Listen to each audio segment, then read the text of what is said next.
वफाकी हुकूमत ने आईजी सिंध की तब्दीली का मामला काबीना में ले जाने का फैसला कर लिया। जराये के मुताबिक वफाकी काबीना की मंजूरी के बाद नए आईजी की तैनाती के लिए सिंध हुकूमत से बाज़ाब्ता खतो किताबत की जाएगी। वज़ीर आज़म की श्रीलंका से वापसी पर लाहे अमल मुरतब किया जाएगा। ये मामला देखने और सुनने में बहुत सादा और आसान लगता है, लेकिन हकीकत में बहुत पेचीदा और मुश्किल है। वजह ये कि सिंध हुकूमत मुश्ताक महर को बरकरार रखने की हामी है। ऐसे में वफाक और सिंध के एक बार फिर आमने सामने आने की फिजा बन रही है।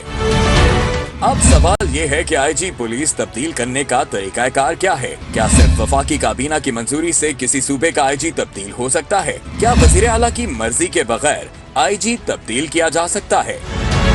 साबिक आईजी पंजाब पुलिस शौकत जावेद ने इन सवालों के तफसीली जवाब दिए। रूल्स ऑफ बिजनेस में ये लिखा है कि वफाकी हुकूमत और सूबाई हुकूमत दोनों की मर्जी से आईजी तब्दील होता है। दोनों में से कोई भी इनिशिएट कर सकता है इस प्रोसीजर को, और उसके लिए फिर 3 नामों का पैनल भेजना होता है, जिसमें से एक नाम को अप्रूव करते हैं, लेकिन जिस नाम पर वफाकी हुकूमत सूबाई हुकूमत दोनों इत्तेफाक करें फिर उसकी अपॉइंटमेंट होती है। सिर्फ मरकजी हुकूमत के कहने से उनको तब्दील नहीं किया जा सकता। अगर सूबाई हुकूमत कर दे तो फिर ये एक कंट्रोवर्सी बन जाएगी। वज़ीर आला और वज़ीर आज़म दोनों की मंजूरी होनी चाहिए। एस्टेब्लिशमेंट डिवीजन जराये के मुताबिक आईजी के तबादले की कोशिश नया पंडोरा बॉक्स खोल देगी। इस सूरत हाल में एक नया बहरान पैदा होने का भी खदशा है।